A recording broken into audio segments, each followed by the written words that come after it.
Good morning, everyone. So I'm kind of fascinated by how Jesus appears on social media. Not long ago we started to see this sort of image on our timelines. So here you have a woman and she's holding a sign, and the sign says, "Thank you, Jesus, for Trump." So this woman, whoever she is fairly sure that what Donald Trump stands for, Jesus approves of.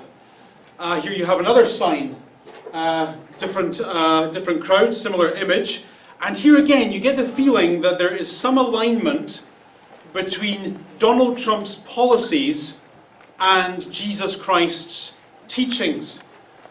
In this next image, you can see President Trump with his spiritual advisor, megachurch pastor Paula White. You didn't know pastors could look like that, did you? And here again, the subtext is that there's clearly some close congruity between Jesus and a certain political view. And it's not just the Republicans who do this, the Democrats do it as well. So here's a rather clever image, and the message here is that the things we stand for, Jesus stands for those things as well. So Jesus is on our side. As we tell you our view, we just want you to know that Jesus agrees with our view, and it's fantastic. This confusion is quite brilliantly seen in this image. So here in the background you have a group of people protesting homosexuality, and they're very sure that Jesus is against that sort of thing. And in the foreground you have another guy dressed up as Jesus, trolling them by saying, "I'm cool with it." And he's fairly sure that he's right. And in all of this confusion, it's often said that our culture kidnaps Jesus, uses him as a weapon to be tossed around by both sides of any given argument, to then say that we are right and you are wrong. 100 years ago, a man called Albert Schweitzer said that although it's as though when we search for Jesus, we're peering into a well, and what we end up seeing at the bottom of the well is not Jesus, but just a reflection of ourselves. He said that each differing view of Jesus reflects not the truth, but merely a projection or a reflection of the person who holds the particular view that they happen to be expressing. And so this is why one person can say that Jesus is, for example, anti-gay, and another person can say the exact opposite. And so we would probably want to suggest that the Jesus we see on social media, and perhaps even the Jesus we hear about in church, is not Jesus at all, but just something that comes from inside of us. A reflection of what we believe and what we want to be true. The years following the Great Fire of Rome in 64 AD were very difficult years for the Christian church. Even before the flames of that fire were fully extinguished, rumours began to circulate that it was Nero himself, the emperor, who had ordered Rome to be burned. And no matter how much Nero denied those rumours, this was a story that wouldn't go away. And so a year later, in 65 AD, Nero cleverly circulated some rumours of his own. He said that the fire of Rome was in fact started by a strange new religious cult who called themselves Christians. The Roman historian Tacitus, writing from the period, said that to get rid of the rumour, Nero fastened the guilt and inflicted the most exquisite tortures on a class hated for their crimes, called Christians by the population. And according to Tacitus, thousands and thousands of Christians were killed in Rome during this period, including the apostles Peter and Paul. Tacitus tells us that mockery of every sort was added to their deaths. Covered by the skin of beasts, they were torn by dogs. They were nailed to crosses. They were doomed to the flames. And while all of this is going on in Rome at the end of the first century, a good friend of the Apostle Peter, a man called Mark, sits down in the city and writes the document known to history as the Gospel according to St. Mark. And the reason Mark writes this document is not to keep the Jesus story alive. It is to keep the Jesus story pure. You see, for understandable reasons, the church in Rome were struggling to understand why following Jesus should have led them to such struggles and difficulties. They had thought that following Jesus would make their life better, not worse, easier, not harder. And here they are, dying as spectacles of Nero's perversity, and they're wondering why. Wasn't Jesus supposed to be about giving me a better life? Wasn't Jesus supposed to be about resolving my problems? Wasn't Jesus supposed to be about taking away the things that pain me and vex me, making my life easier and then letting me go to heaven after I die? Isn't that what Jesus was meant to be all about? Wasn't Jesus supposed to help me win? Then why in the name of God am I losing? Why is it all going so wrong? And so Mark writes the Jesus story down to rescue it from the misunderstandings of the people who had begun to follow it. And I would suggest that the story still needs rescuing, because we too bring to the story our own projections, our own reflections, and our own misunderstandings. And so all we're going to do over the next few months in church is work through the Gospel of Mark, pretty much word by word and verse by verse. And I've chosen the Gospel of Mark because it was the first of the Gospels to be written and is therefore the most raw. It's completely unfiltered. And what we're going to try and do is get back to this story that we believe and get past the misunderstandings that we bring to it, and see if we can figure out together what this gospel is really all about and what it really might mean to follow it in 2017 Toronto. So, in the opening words we read then, the beginning of the gospel about Jesus Christ, the Son of God. The first word that Mark writes is the word beginning. And that word jumps out at me because the other book in the Bible that begins with the word beginning is the book of Genesis. And the reason that jumps out at me is because Mark is not just saying that this is the start of the story that I'm going to tell you about Jesus, and therefore I'm using the word beginning. He's saying the story that I'm about to tell you about Jesus is the beginning of something new. And just as Genesis at the beginning of the Bible was a story about the beginning of the world, so too my story about Jesus is the beginning of a new way of life. A new thing that would change the lives of those who hear it and who understand it. And so to successive generations of Christians who read this story, the word beginning held a powerful allure, because the word beginning invites you to look at where you are now and see where you are now in contrast to where you might be and would like to be in the future. It's a word that invites you to look at what might be the chaos and disappointment of your present circumstance and look beyond that to whatever could come next for you. It is a word laden with hope. A word that powerfully says, where you are today isn't where you need to stay.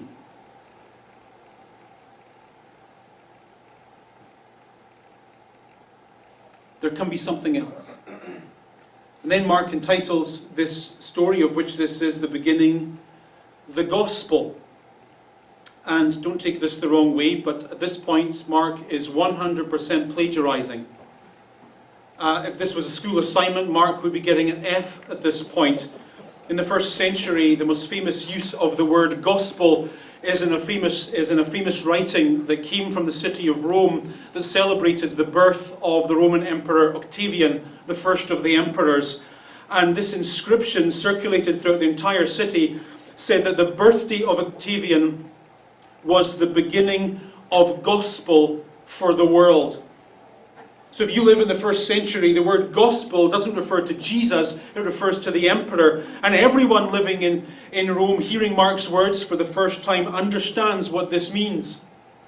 The day that the emperor was born was a good day, because it was a day that heralded the dawn of a new reality in the lives of men. The old republic would be gone and a new, better, peaceful, more prosperous empire would come. And so as Mark, interestingly, searches for a title for his Jesus story, this is the word he latches onto. Because for him, his story too is a beginning of good news, a change, the dawning of a new reality in the lives of men that would bring a new peace and a different kind of prosperity. And you'll notice that that reality is not found, verse 1, in a set of ideas, or in a list of religious rules to adhere to or things to avoid. It is found in a person, Jesus, whom he says is the Christ, the Son of God. And then, having introduced the subject of his work as being Jesus, he then rather curiously goes on to talk not about Jesus, but about somebody else. And so he says, "It is written in Isaiah the prophet, I will send my messenger ahead of you, who will prepare your way, and he will be a voice of one calling in the wilderness." Notice the word wilderness. I put it in yellow to help you. So in Jewish literature, the word wilderness was thought to be a place of new beginnings, a place of second chances. For about 800 years at this point, the Jewish people had been fully aware that their lives were a total mess. And this mess was in contrast to the things they believed about themselves. On the one hand, they believed that they were the people of God. On the one hand, they believed that they were special. On the one hand, they believed that God had plans for them that were good and pleasing and pleasant. And yet, on the other hand, they had been abused and destroyed by successive empires in the Near East. First the Assyrians, then the Babylonians, then the Greeks, and now the Romans. And so as these people looked about their lives, they saw that nothing was as it was supposed to be. Nothing was as they hoped it would be. Can you relate? And they spoke about the wilderness as a way of expressing their frustration, as a way of expressing their longing that maybe they should go away somewhere and reconnect to who they wanted to be and who they hoped to be. And they did this because as they read through their history books, they read about how God called them out of Egypt into the wilderness, and how in the wilderness God spoke to them, and how in the wilderness lots of their heroes had special experiences and special times with God. And so they thought, what we need to do is we need to go back to the wilderness and reconnect with what matters. And so all throughout the Old Testament you read this phrase, the wilderness, the wilderness.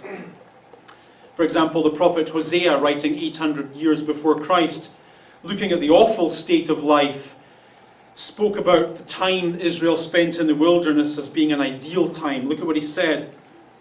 He said, in the language of romance essentially, "I am therefore now going to allure her, and I'll take her into the wilderness, and there I will speak tenderly to her." This is like what a wife says to her husband when after 20 years of marriage there's nothing left. The romance is gone, the respect has gone, there's almost nothing that they have in common anymore. It's over. And as a last ditch, the wife says to her husband, "You know what we should do?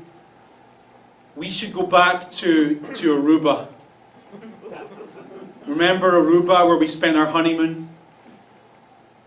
We should check into that same hotel if it's still there, and we should walk on those old streets and eat in those same old restaurants and walk hand in hand in that same old beach and see if we can remember why it was we felt in love. See if we can reconnect to what we once had together as a couple.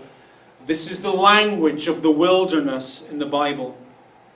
It is God saying to his people, remember those special times we had in those places? You should come back there sometime and fall in love with what was once important to you. Come back to the wilderness. This is why, in the first century, at the time of Jesus, if you were setting up a new religious movement, you would never ever set it up in a city like Jerusalem or Tiberias or Sepphoris or any of those places. You would buy yourself some cheap real estate in the desert and set up your hippie commune. For example, the Qumran community who wrote the Dead Sea Scrolls, they set up in the middle of nowhere. Look at what they said about their rationale. They said, the reason we did this is the Dead Sea Scrolls. I spent a year of my life not having girlfriends so that I could once teach you this. And you're not welcome. They said that the reason we did this was to separate from the habitation of the ungodly and go into the wilderness to prepare the way of God. That's where it's at for us, the wilderness. So, if you've ever wondered why some of the Bible stories, like this one in Mark, take place in the wilderness, this is why. Now, you're living in the first century. You're reading these words for the first time. What you would have understood is John the Baptist, who's speaking these words, he's saying to the Jewish community that God is about to give you a new beginning. God is about to recreate you and give you a fresh start and help you follow him again. It's also significant that Mark uses the word way. Over the summer I spent a lot of time going through the Gospel of Mark for this series, and I noticed there's a lot of words that Mark uses more than others. They're his theme words, and this is one of them. The story that he's telling about Jesus is not a story about proper beliefs. It's not a story about a list of things that you should say yes to, nor is it a story about a list of things that you should say no to. It is primarily for him a story about way or journey. And so you'll notice as we go through it, it's a journey from the wilderness to Galilee, from Galilee to Jerusalem, from Jerusalem to the cross, about one place to another. Interestingly, the first followers of Christianity were not called Christians. That's a later invention. The first followers of Christianity were called followers of the way, followers of the journey. Their understanding of this thing we believe or try to believe is that it is a journey through life. And so when they spoke about the gospel, they didn't primarily speak about the things they were believing and the things they were disbelieving. They were speaking primarily about how those beliefs were affecting how they journeyed through life. This is what it is we're into, a journey. And I say that to encourage you because journeys through life are rarely perfect. Right? Journeys through life have their ups and their downs. They have their positive moments and their less than positive moments. They're good and they're bad. And that matters. Because if you buy the Jesus of today, if you buy the Jesus you see on television, if you buy the Jesus that Albert Schweitzer would say is nothing more than a reflection of our 21st desire to have a happy, easy, comfortable life, you will see your struggles and disappointments, inevitable as they are, as something foreign to your faith. You will be left with unhelpful questions like, if Jesus wants me to win, then how come I'm losing? These questions are modern. They have nothing to do with the real story. The real story is it's a journey. And journeys don't go right all the time. Next sentence. And so John came in the wilderness, baptizing, and he was preaching a baptism of repentance for the forgiveness of sins. So in the story, there's this guy called John, and he immerses people in water, which is common in Israel at the time of Jesus. People believed that as you went about your day-to-day life, you got religiously dirty, and you dealt with your religious dirt by dipping in one of these mikvehs, a first century baptismal tank. It was like a shower, you know. Did any of you have more than one shower yesterday? None of you? It was hot. Yeah, I'm disgusted. I'm glad we're getting leather seats next in church. Anyway, so it was like this. You go about your business, and so were we on a hot, muggy day, get sweaty and work in the garden. Might have a couple of showers. Just me, apparently. They would walk about their environment and experience religious uncomfortableness, and they would deal with that by dipping in these tanks. It was like confession for them. You know how it works. You know, you do some sins, you go talk to the priest, you go back a month later, an hour later, who knows, you do some more sins and you go back and talk to the priest. That was fairly normal. However, John's baptism was not of that kind because it wasn't repetitive. John's baptism was different. It was the kind of baptism that you only ever did in the first century one time. It was a baptism of conversion. And the only people who ever went through one of these conversion baptisms were non-Jews becoming Jews. So, right, you fall in love with a Catholic girl, and you're not a Catholic, and you know, she wants a Catholic wedding, and her family are giving you E-rate because they want a Catholic wedding. How do you resolve that situation? You become Catholic. She's probably worth it. You talk to the priest, you get baptized, and you have your wedding.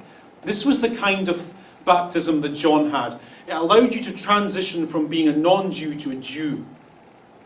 And the idea is you would go into the water and you would bury your old non-Jewish life, and you would come up out of the water and say hello to your brand new Jewish existence. So, properly understood then, this baptism of conversion was something that allowed someone who wasn't part of God's people to become one of God's people. So notice, who is John baptizing?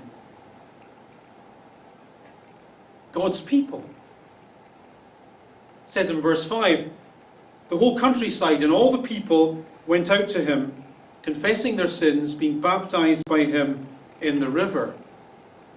Whoa. Now I'm not comfortable. Because now what I'm being told is that I, as one of God's people, need to stop being one of God's people and become one of God's people. Now what I'm being told is that I've been doing it wrong this whole time. You see, we have a system. And we all know this. The people who are coming out into the wilderness in verse 6, they're Jews. Most of them would have known the Hebrew Bible off by heart. And all of the things that matter, we have a way of dealing with it. It's called Jerusalem, and we have a temple, and we deal with our sins in the temple. We make sacrifices in the temple. We speak to religious professionals in the temple. And there's this whole system, and it all works. It's worked for 1,000 years. This is how we do it. And now you're telling me that I need to geographically and symbolically leave that system, walk into the wilderness, and start again. Start over. This would be like me saying to you who are Christian that you need to stop being Christian and start being Christian.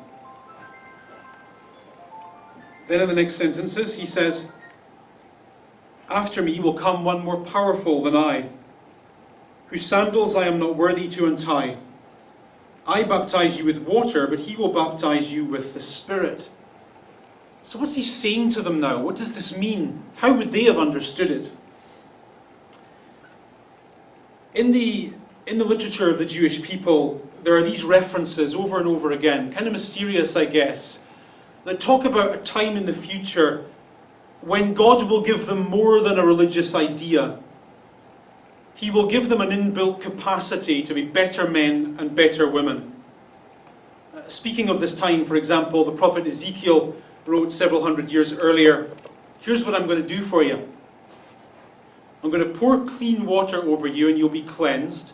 That'll be nice. I'll give you a new heart. I'll put a new spirit in you. I'll give you a heart of flesh."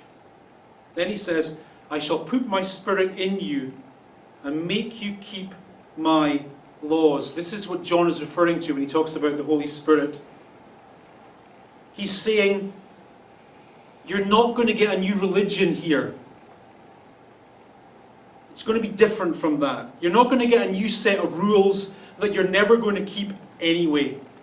You're not going to get a new set of resolutions that are going to be such a struggle for you to understand, and you're going to get depressed because you'll be good for a day or a couple of days and then you'll fall back into old ways. It won't be like that. It'll be something else. I will give you a weird capacity to understand what it means to be a better man and woman, and I will give you the ability to be that person. I won't impose ideas on you. I will help you live them out. This is what's on offer. So he says, come back to God by leaving where you've always thought God is. Leave the temple, leave the religion, come into the desert.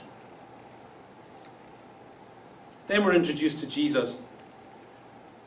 At that time, Jesus came from Nazareth in Galilee and was baptized by John in the Jordan. And then we're told some quite nice stuff about Jesus. Then we're told that there's this voice comes from heaven, and the voice says, this is my son, I like him, I'm pleased with him. His first day on the job. I've been doing this for 19 years, nothing. Right, Jesus gets this one day on the job. I think that's pretty cool. I think that's pretty affirming. But notice how that stands in such severe contrast to what's said next. Immediately after hearing all of this amazing, affirming, positive stuff, we are then told that at once the Spirit sent. The word sent that he uses in Greek, ekbalo, it's a really violent word. It means thrown. Is thrown out into the wilderness for 40 days to be tempted by Satan. And he was with the wild animals, and the angels attended him. This is odd, isn't it? This isn't how you would wish the story to be written. The arrival of the gospel that we were told would be a new beginning is not celebrated at all. It is simply marked by Jesus being thrown into a difficult situation. And can you not immediately relate to this? You're going along and life suddenly throws you into a horrible situation. Throws you into hassle, throws you into difficulty. And Mark says that this particular difficulty is a confrontation with Satan. Mark mentions this for two reasons, I think. I think the main one is that Mark's understanding of this journey that we're trying to be on is that it somehow involves a conflict with darkness. Living life with Jesus somehow involves a struggle with dark, whether that darkness is internal to you or external. Whether it's your family, whether it's your health, whether it's your particular environment. Christianity somehow is a struggle.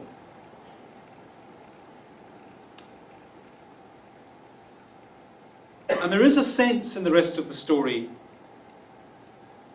that being involved in this Christian journey isn't just coping with this darkness. It is actively trying to make it less dark. Christianity is spoken of metaphorically as a light, is it not? A light to the nations. Being on this journey involves lighting a candle against the dark, whether it is the dark we struggle with on the inside or the stuff we deal with in our day-to-day lives. And the second reason Jesus mentions this, I think, is because of Mark's original audience. Remember, who is Mark writing to? He's writing to Christians in Rome in 65, 66, 67 AD.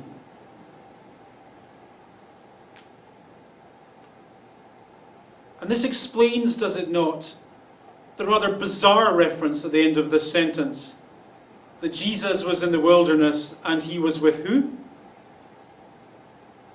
Wild animals. And the angels attended him. So picture the scene if you can. There you are. You're in Rome. You're one of the first generation of Christians, and it has not worked out for you. Jesus didn't help you win. You're losing. And there you are with your family, with your friends. And in 5 minutes it's over. You're in an antechamber at the Colosseum. You're waiting for the portcullis gate to be lifted. You'll be dragged onto the sand. And you can hear the roar of the wild animals that will kill you, and will kill your family, and kill your friends. How do you read this sentence? Imagine how you would feel if one of your Christian friends smuggled Mark's words into you. Jesus was with the wild animals, and the angels attended him.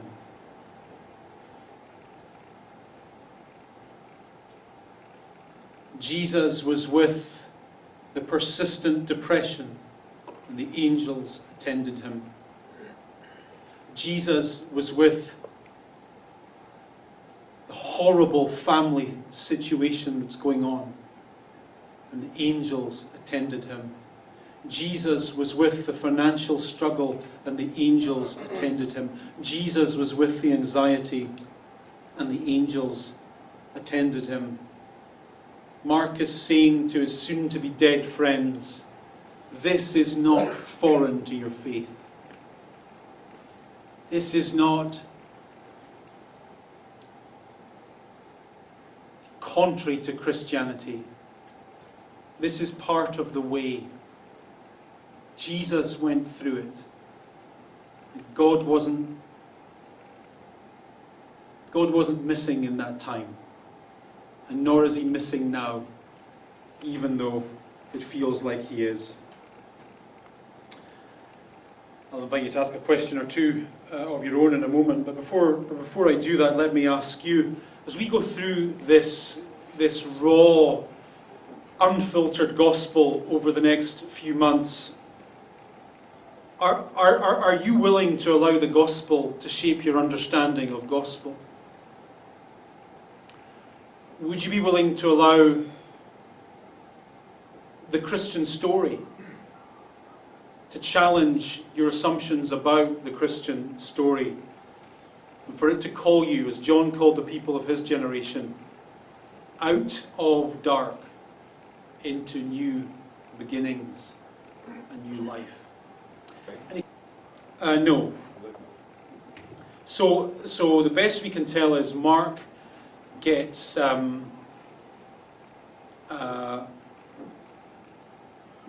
Mark early on develops a close relationship with Paul.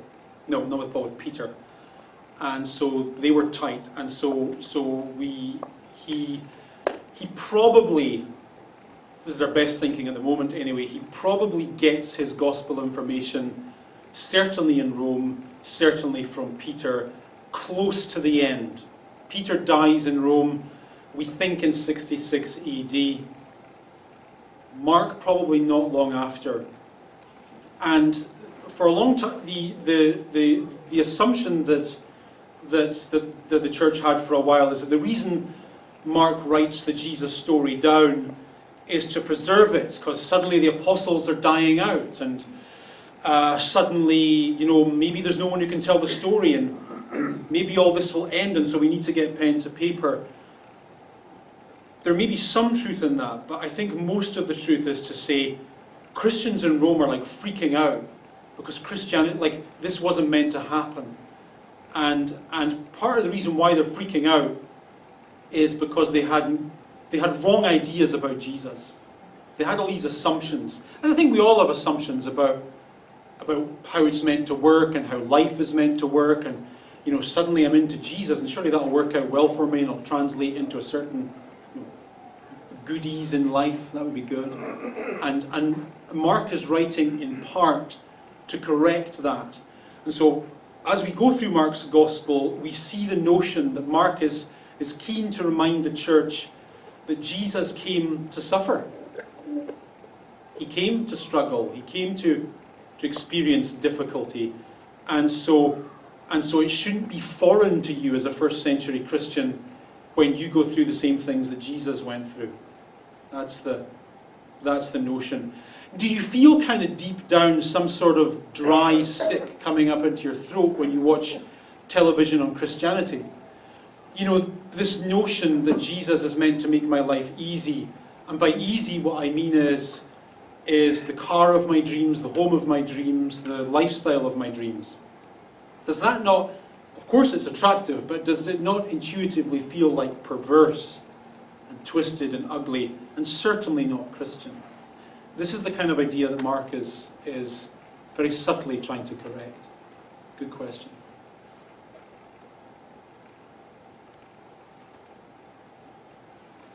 So the normal way of in the Old Testament of changing from one thing to another was by getting a pair of scissors and taking your pants down and doing that thing, right? So this was I'm talking about circumcision. Right, so this was the traditional way of going from non-Jew to Jew. This still exists at the time of Jesus, it still exists today. As the story develops in between the Testaments, you get this notion of being immoral is somehow dirty. And how do we deal with dirt in our normal life? Well, we go for a wash. And so particularly in the first century, this business of being washed symbolically became very, very popular. I guess kind of similar to confession. We have the saying, confession is good for the soul. So it's kind of not explicit in the Bible. It's certainly not laid out that way in the Bible. But you fast forward a few hundred years and people incorporate it into some kind of religious practice, and it's good for you, I guess. And I guess the people who did it in the first century felt it was good for them. And I get the symbolism. I kind of like it, I suppose. Good question. That's it, we've got to go. Thank you for coming. God bless you. See you next Sunday.